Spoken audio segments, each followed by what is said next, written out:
اللہ تعالیٰ اس میں ارشاد فرماتے ہیں قد افلح من تزکا، کامیاب وہ ہوا جس نے اپنے من کو صاف کر لیا، جس نے اپنے من کی ستھرائی کر لی، جس نے اپنے دل کو پاک کر لیا۔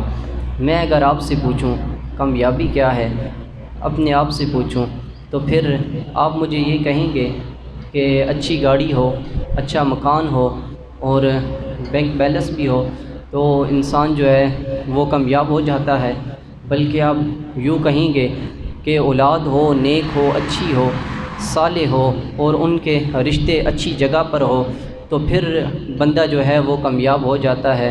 آئیے رب کے قرآن سے پوچھتے ہیں رب کا قرآن کیا کہتا ہے۔ رب کا قرآن کہتا ہے قد افلح من تزکا، کامیاب وہ ہوا جس نے اپنے من کو صاف کر لیا، جس نے اپنے دل کی ستھرائی کر لی۔ بدن کو تو ہم روز مل مل کے دھوتے ہیں، بدن کی صفائی بھی کرتے ہیں، لیکن کاش کہ ہم نے اپنے دل میں اتر کر، اپنے من میں اتر کر اپنے دل کو بھی صاف کر لیا ہوتا۔ گندی اور غلیظ جگہ پر میں نہیں بیٹھتا، آپ نہیں بیٹھتے، تو پھر جو ہمارا خالق لگتا ہے، جو ہمارا مالک لگتا ہے، وہ گندے دل میں کیسے آ سکتا ہے۔ سامعین کرام، آج کی درس قرآن کا اہم پیغام یہ ہے کہ ہم اپنے دل کو صاف کریں، ہم اپنے من کو صاف کریں۔ یقین مانیں کہ جب بندہ ہمارے ساتھ زیادتی کرتا ہے، ہم دل میں یہ نیت کرتے ہیں کہ ہم نے اس سے بدلہ لینا ہے، تو اس وقت ہم بے چین نہیں ہوتے، اور جب ہم رب کی رضا کی خاطر تہہ دل کے ساتھ اسے معاف کر لیتے ہیں تو یقین مانیں کہ ہمیں سکون محسوس ہوتا ہے۔ جب ہم کامیابی اس وقت ہوتے ہیں جب ہم اپنے من کو صاف کر لیتے ہیں۔ حضور علیہ الصلوۃ والسلام مسجد نبوی کے اندر بیٹھے ہیں، ہجومی اشکا ہے، صحابہ کرام بھی بیٹھے ہیں۔ اچانک میرے آقا کریم صلی اللہ علیہ وسلم ارشاد فرماتے ہیں کہ میں تمہیں اس شخص کے بارے میں نہ بتاؤں کہ جس پر جنت واجب ہو گئی ہے۔ حضور علیہ الصلوۃ والسلام نے فرمایا کہ کیا جنتی کو دیکھنا چاہتے ہو؟ صحابہ کرام نے عرض کی یا رسول اللہ، جنتی کو دیکھنا چاہتے ہیں۔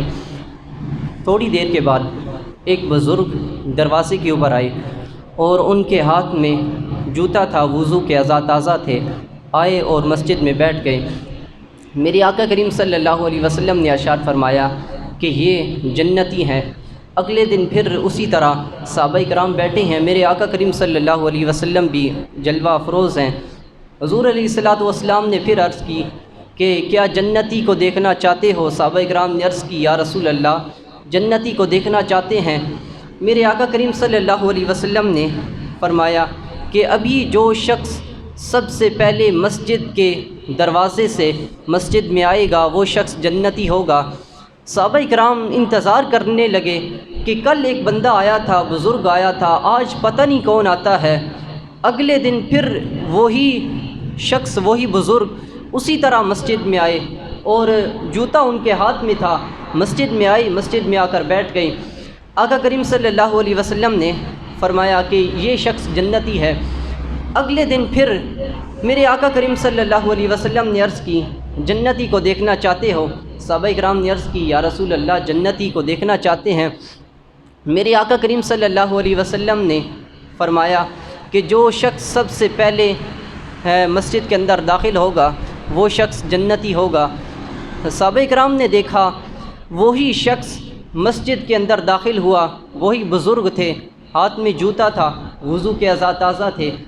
وہ بزرگ مسجد میں آئی، مسجد میں آ کر بیٹھ گئے۔ حضرت عبداللہ بن مسعود رضی اللہ تعالیٰ عنہ آپ روایت کرتے ہیں کہ نماز کے بعد، مجلس کے بعد وہ جو بزرگ تھے میں ان کے ساتھ چلا گیا، ان سے ملاقات ہوئی۔ میں نے ان کو کہا کہ میرے گھر کے اندر کوئی مسئلہ بن گیا ہے، میرے والد صاحب سے کوئی مسئلہ بن گیا ہے، تو میں 3 دن آپ کے ساتھ رہوں گا۔ تو انہوں نے عرض کی ٹھیک ہے، آپ میرے ساتھ رہو۔ حضرت عبداللہ بن مسعود رضی اللہ تعالیٰ عنہ کہتے ہیں کہ میں نے بزرگ کو دیکھا کہ یہ کون سا ایسا عمل کرتے ہیں جس کی وجہ سے آقا کریم صلی اللہ علیہ وسلم ارشاد فرماتے ہیں کہ یہ جنتی ہیں۔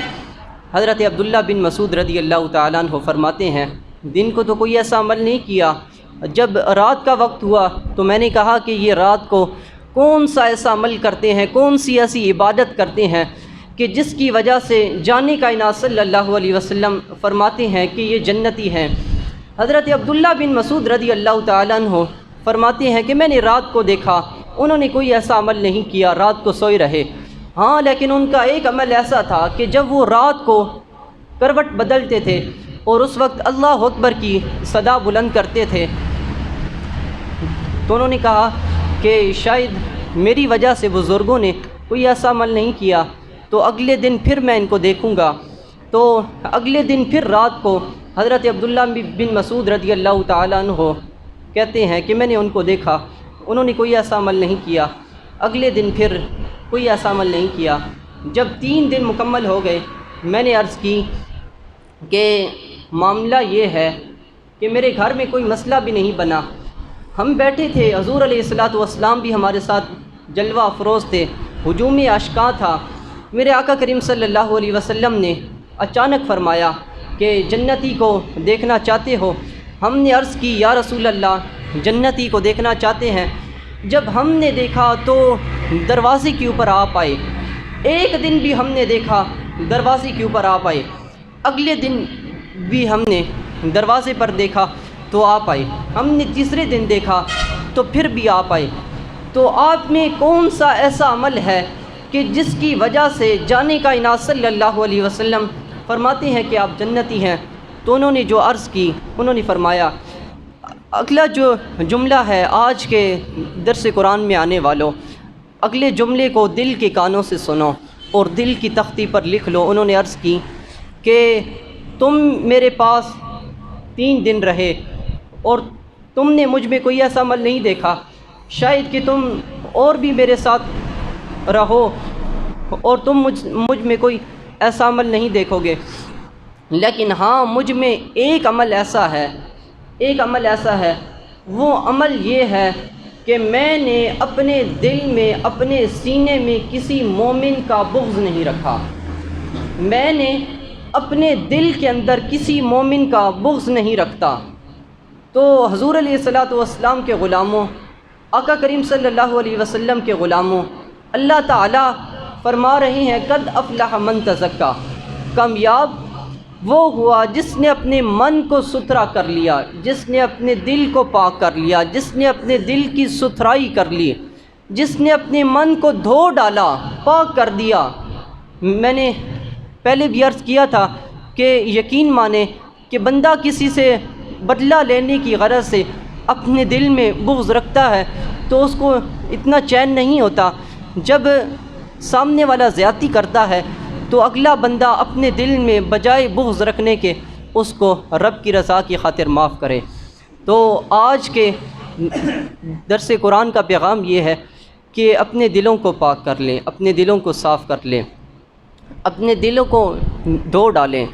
اب ہمارے دل تو ناپاک ہو چکے ہیں، میل چڑھ گئی ہے، اب اس کو صاف کیسے کرنا ہے؟ حضور علیہ الصلوۃ والسلام فرماتے ہیں کہ قرآن پاک کی تلاوت دلوں کو دھو ڈالتی ہے، اور اللہ تعالیٰ کا ذکر جو ہے وہ دلوں کے زنگ کو دھو ڈالتا ہے۔ دعا ہے اللہ تعالیٰ ہمیں اپنے من کو ستھرا کرنے کی توفیق عطا فرمائے، ہمیں من کی پکی سچی پاکیزگی نصیب فرمائے، اور دعا ہے اللہ تعالیٰ ہمیں اس پر عمل کرنے کی توفیق عطا فرمائے۔ وما علینا الا البلاغ المبین۔